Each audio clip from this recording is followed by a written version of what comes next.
प्राचीन काल से आधुनिक युग तक कला एवं संस्कृति ही हमारे जीवन का व्याख्यान करती रही है। नमस्कार दोस्तों, मैं हूं आपकी दोस्त मुदिता और आप सभी का हार्दिक स्वागत है मुदिता आईएएस वॉरियर्स में। क्लास 11th की फाइन आर्ट्स की बुक की एक श्रृंखला प्रारंभ की जा रही है यहाँ पर, जिसमें चैप्टर वाइज वीडियो अपलोड किए जाएंगे। आज हम पढ़ने वाले हैं प्राग ऐतिहासिक शैल चित्र। अगर आप क्लास 11th की फाइन आर्ट्स की बुक की बात करें तो वो कितनी इंपॉर्टेंट है ये आप सभी जानते हैं। चाहे यूपीएससी की बात कर लीजिए या स्टेट पीसीएस की, हर परीक्षा के लिए फाइन आर्ट्स यानी कला एवं संस्कृति उतना ही महत्व रखती है जितना दूसरे सब्जेक्ट्स। तो बिना किसी देरी के शुरू करते हैं। वीडियो को शुरू करने से पहले लाइक करना बिल्कुल ना भूलें। परिचय एवं परिभाषा।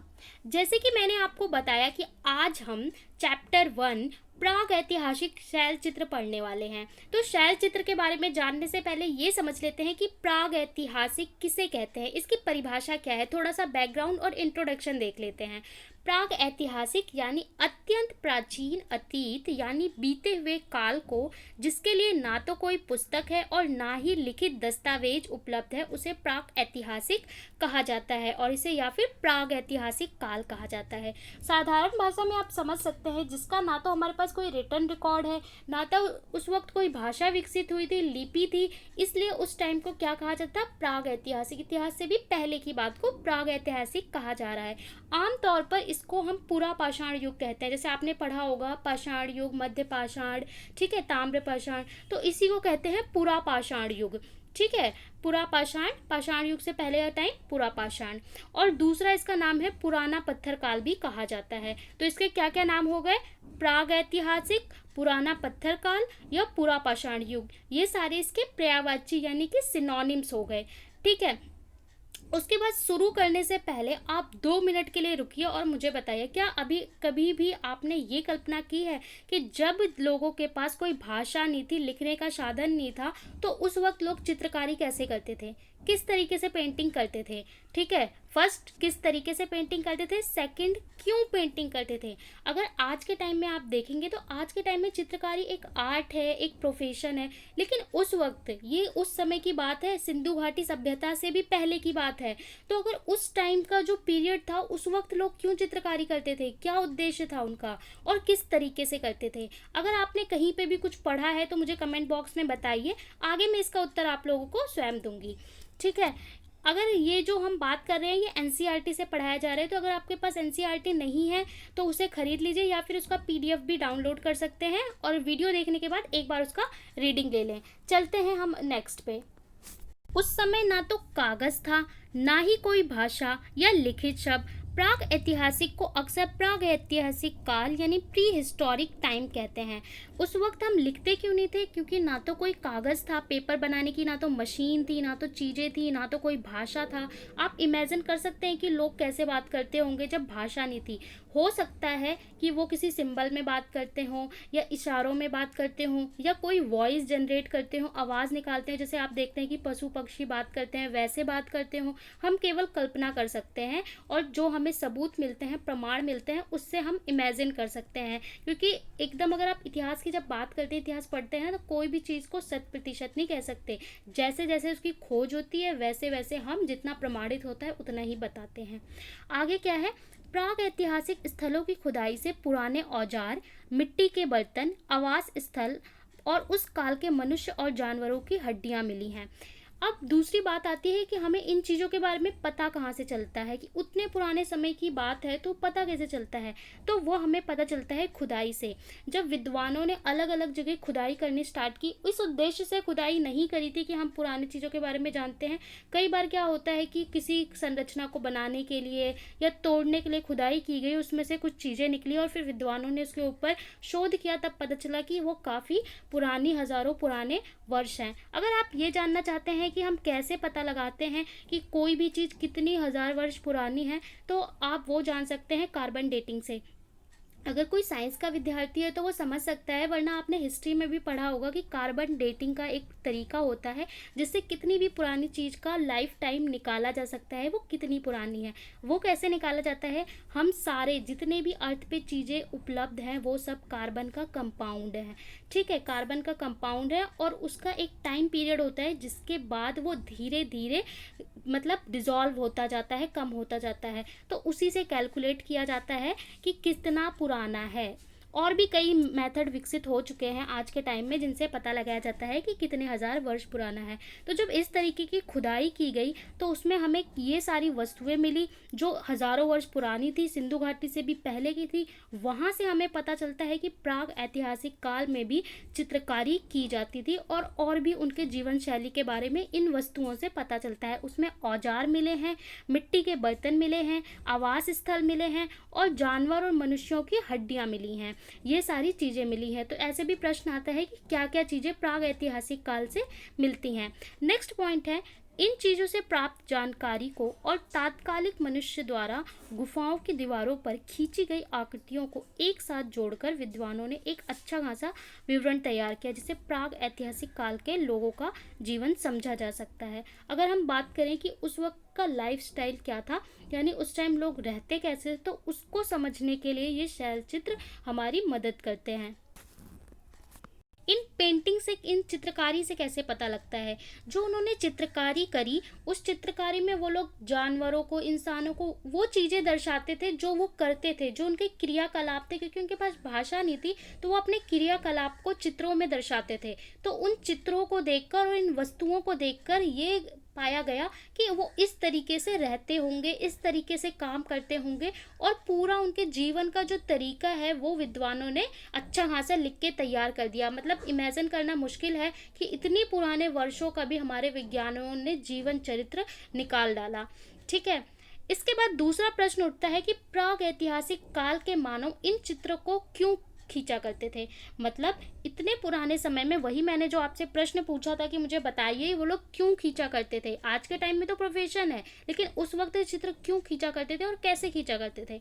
तो अपने विचारों और मनोभावों को अभिव्यक्त करने के प्रयास से उन्होंने गुफाओं की दीवारों को आधार बनाकर चित्र और रेखा चित्र बनाना शुरू कर दिया। मतलब जो वो महसूस करते थे, खुशी दुख है, तो मानव, जानवर हो मानव हो, सबको प्रसन्नता होती है, दुख होता है। तो जो उनके भाव हैं, अपने भावों को, अगर उनके पास कोई भाषा नहीं थी, लिखने का स्रोत नहीं था, तो अपने भावों को, अपने अनुभवों को व्यक्त करने के लिए उन्होंने क्या किया, दीवारों पर, शिखाओं पर, जहाँ भी जो उन्हें मिला उसी को उन्होंने अपना कैनवस बना लिया और उस पर चित्रकारी करना शुरू कर दिया। चित्रकारी से ये नहीं कि वो परफेक्ट पेंटिंग करने लगे, कुछ लाइनें खींचने लगे। ठीक है, स्टार्टिंग में कुछ लाइनें खींचने लगे, कुछ आकृतियां बनाने लगे और उसी से अपने भाव को व्यक्त करने लगे, उसी से एक दूसरे से शायद बात भी करने लगे। इसके माध्यम से अपने आप को, यानी अपने भाव विचारों को अभिव्यक्त करने लगे। वही अपनी फीलिंग्स को, इमोशन को वो दीवारों पर चित्र के माध्यम से अभिव्यक्त करने लगे। अपने घरों को अधिक रंगीन और सुंदर बनाने के लिए वे भित्ति चित्र बनाते थे।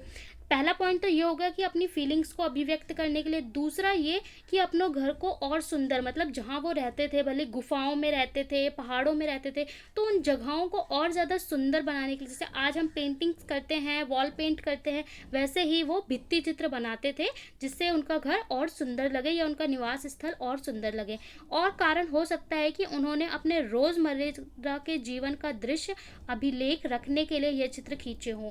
कि ऐसा भी ये भी माना जा सकता है कि जैसे कि जो उनकी रोजाना की एक्टिविटी थी, क्रियाकलाप था, उसका वो अभिलेख रखना चाहते थे और इसके लिए उन्होंने जो उनके क्रियाकलाप होते थे उसके चित्र खींचे थे। जैसे कि आज के टाइम में क्या होता है, लोग फोटो खींच लेते हैं, डायरी लिखते हैं और उसको रखते हैं अभिलेख के तौर पर, वैसे ही उस टाइम भित्ति चित्र बना लिया करते थे और उसको वो अपने अभिलेख के रूप में रखते थे। तो इस तरीके से ये कारण है जिस कारण से वो लोग चित्रकारी किया करते थे या पेंटिंग्स किया करते थे। अब समझते हैं कि आगे क्या होता है। प्राग ऐतिहासिक काल की चित्रकारी को अगर हम देखें तो इसको दो भागों में मुख्यतः बांटा जा सकता है। स्टडी करने के फॉर्म में यहाँ पे बताया गया है कि हम इसको दो भागों में बांटते हैं, उत्तर पुरापाषाण युग और पूर्व पुरापाषाण युग। मैंने अभी बताया कि जो प्राग ऐतिहासिक काल है उसको पुरापाषाण युग कहते हैं। तो ये जो हमारा हो गया, ये हो गया प्रागैतिहासिक काल या पुरापाषाण युग, अब इसको भी इन्होंने दो भागों में बांट दिया। कहते हैं कि पूर्व पुरापाषाण युग यानी जो प्रारंभ का टाइम था, शुरू का जो टाइम था, और उसके उत्तर पुरापाषाण युग जो बाद का टाइम था। तो ऐसा कहा गया कि जो पुरापाषाण युग है इसमें पेंटिंग्स की या इन चीज़ों का हमें कोई सबूत नहीं मिलता। मतलब जो चित्रकारी मिली है, पेंटिंग्स मिली हैं, ये इस टाइम की नहीं है, लोअर पैथोलिक टाइम की नहीं है। उत्तर पुरापाषाण युग के हमें ज़्यादातर अधिकतर चित्र और कई विषयों पर चित्र और चित्रकारी मिली है। और अगर जो ये चित्रकारी, हम शैल चित्रों की बात कर रहे हैं, पर्वतों पर चित्रकारी की बात कर रहे हैं, पहाड़ों पर, दीवारों पर, तो ये केवल भारत की बात नहीं कर रहे हैं, पूरे विश्व की बात कर रहे हैं। पूरे विश्व में न जाने कितनी जगहों पर, कितनी गुफाएं, पहाड़ों पर ये शैल चित्र पाए गए हैं। क्योंकि सभ्यता तो सब जगह जो विकसित हुआ है, ये मानव, ये हर पूरे संसार में एक ही तरीके से विकसित हुआ है, अलग अलग समय पे। ठीक है, तो आप इसको इस तरीके से इनके नाम से भी जान सकते हैं, उत्तर पुरापाषाण युग जिसमें हमें पेंटिंग्स मिली हैं, और पूर्व पाषाण युग जिसमें हमें पेंटिंग नहीं मिली हैं। और अगर इंग्लिश में नाम देखेंगे तो लोअर पैथोलिक और अपर पैथोलिक। ठीक है, लोअर में हमें नहीं मिली हैं और अपर में हमें मिली हैं। Come to the next. पूर्व पुरापाषाण युग के मनुष्यों के बारे में चित्रकारी की जानकारी नहीं मिलती, किंतु उत्तर पुरापाषाण युग तक आते आते मनुष्यों का कलात्मक क्रियाविधि भारी वृद्धि होती है। इसका मतलब ये है, मैंने अभी बताया आपको कि पुरापाषाण युग में क्या था कि पेंटिंग्स के हमें कोई सबूत नहीं मिलते हैं, लेकिन उत्तर पुरापाषाण युग के आते आते हमें विषयों की वृद्धि दिखती है। मतलब बहुत सारे चित्रों की वृद्धि दिखती है और साथ में उनके विषय भी बढ़ जाते हैं। विषय से आप ऐसे समझते हैं कि जब उन्होंने चित्रकारी शुरू की तो सिर्फ लाइन खींचना, तिरछी लाइनें, सीधी लाइनें, कुछ इस तरीके का बनाना, फिर धीरे धीरे वो मानव के चित्र बनाने लगे, पशुओं के चित्र बनाने लगे, ज्योमेट्री की चित्र जैसे आयत, वर्ग, ठीक है, ये सारी चीज़ें बनाने लगे। तो निरंतर उसके विषय में भी वृद्धि हुई कि टॉपिक्स बढ़ते गए जिस पर वो चित्रकारी कर रहे थे। दूसरी बात कि यहाँ बोला गया है कि पुरापाषाण में हमें अभी तक कोई सबूत नहीं मिलते कि उस वक्त चित्रकारी करी जाती थी, लेकिन उत्तर पुरापाषाण युग में हमें बहुत सारे ढेरों विषय पे चित्रकारी मिलती है। लेकिन मैंने वही बताया कि इतिहास कोई रिजिड पॉइंट नहीं है जिसमें कि ये कह दें कि स्पष्टता ये ही चीज़ है। हो सकता है ऐसे जगहों की अभी तक खोज ना की गई हो, या समय समय पर जोग्राफिकल चेंज होते हैं, जहाँ समुद्र है वहाँ द्वीप था, जहाँ द्वीप है वहाँ समुद्र आ जाता है, तो इसकी वजह से हो सकता है ऐसी जगहों की खोज ना हुई हो, या फिर हो सकता है कि हमें उसके भी सबूत भविष्य में मिले। तो ये इतिहास बहुत ही इंटरेस्टिंग है, जितना जानो, जितना एक्सप्लोर करो उतना ही ज़्यादा इंटरेस्टिंग है। इसके बाद आता है, दुनिया भर में इस काल की ऐसी अनेक गुफाएं पाई गई हैं जिनकी दीवारें उन जानवरों के सुंदर चित्र से भरी पड़ी हैं जिनका उन गुफाओं में रहने वाले लोग शिकार किया करते थे। तो ऐसी केवल भारत में नहीं, पूरी दुनिया में ऐसी गुफाएं पाई जाती हैं जिनमें जानवरों की पेंटिंग्स की गई है, चित्रकारी की गई है, और उन जानवरों की चित्रकारी की गई है जिनका वो लोग शिकार करते थे। मतलब शिकार करते हुए दिखाते हैं, अलग अलग पशुओं को दिखाते हैं, पशु के पीछे जानवरों को भागते दिखाते हैं, जानवरों के पीछे इंसान को भागते हुए और शिकार करते हुए दिखाते हैं। अलग अलग भावों को वो अभिव्यक्त करते हैं और अपने क्रियाकलाप। इससे दो चीज़ें पता चलती हैं कि वो किस तरीके से उनका व्यवहार था जानवरों के प्रति, जानवरों के साथ कैसा रिश्ता था। दूसरा, उस वक्त किस प्रकार के पशु पक्षी पाए जाते थे उसको भी दिखाया जाता है और समझा जाता है कि कुछ पशु पक्षी ऐसे हैं जो उस समय पाए जाते थे और आज नहीं पाए जाते, शायद वो विलुप्त हो चुके हैं।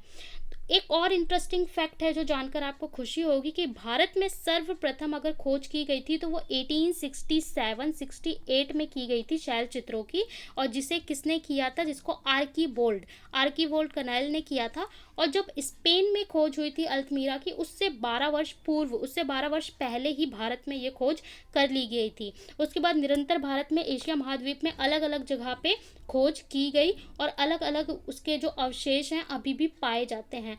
अगर आप लोग भिमबेटका गए हैं, मतलब अगर आप लोग भोपाल गए हैं और भोपाल में भिमबेटका की गुफाएं देखी हैं, तो वहाँ पे बहुत ही अच्छी पेंटिंग्स की गई है। पेंटिंग्स आप समझ सकते हैं, इतने ऊंचे पहाड़ों को काट कर पेंटिंग की गई है, उसमें आकृतियाँ बनाई गई हैं। बहुत ऊंचे जो पहाड़ हैं वहाँ देवी देवता, इंसान की पिक्चर्स बनाई गई हैं पत्थर को काट काट कर। अगर आपने नहीं देखा है तो गूगल कर सकते हैं या घूम के भी आ सकते हैं। मैंने तो पर्सनली, मुझे तो बहुत ही अच्छा लगता है कि इतना ज़्यादा इनोवेटिव वो लोग उस टाइम भी कर पाते थे और जो आज भी वैसा ही बना हुआ है। इसके बाद नेक्स्ट है, शैल चित्रों के अवशेष मतलब वही जो मैंने बताया, जो खोज की गई उसमें जो शैल चित्रों के अवशेष अभी भी पाए जाते हैं वो कहाँ पाए जाते हैं? वर्तमान के मध्य प्रदेश, उत्तर प्रदेश, कर्नाटक, बिहार के कई जिलों में। यहाँ पे ऐसी गुफाएं हैं जिन्हें में आज भी इन शैल चित्रों के बहुत सारे अवशेष पाए जाते हैं, भंडार पाए जाते हैं जो आज भी बरकरार हैं। ठीक है, इसमें से एक बहुत इंटरेस्टिंग पेंटिंग है, ये हाथ पकड़े हुए लोगों की पेंटिंग है। ये जो आप पेंटिंग देख रहे हैं इसमें लोगों की एक श्रृंखला है जो हाथ पकड़े हुए नृत्य कर रहे हैं।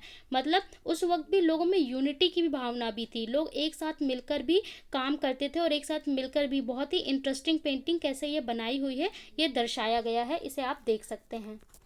कि कई और पेंटिंग के चित्र हैं, इन्हें ध्यान से देखें और समझें। तो आज हमने पढ़ा चैप्टर 1, इसका इंट्रोडक्शन और किस तरीके से चित्रकारी करते थे, क्यों करते थे वो समझा। नेक्स्ट क्लास में अभी फर्स्ट चैप्टर का ही हम सेकेंड पार्ट पढ़ेंगे जिसमें हम पढ़ेंगे कि पुरा पाषाण में भी जो हमने टाइम पीरियड बताया है, उत्तर पुरा पाषाण काल में और मध्य पुरा पाषाण काल में किस तरीके से पेंटिंग्स की जाती थी, उसमें क्या बदलाव आए, वो लोग रंग कैसे तैयार करते थे, उन पेंटिंग्स की क्या विशेषता थी, भारत के किन भागों में वो पेंटिंग्स पाई जाती हैं, ये सारी चीज़ें हम पढ़ेंगे नेक्स्ट क्लास में।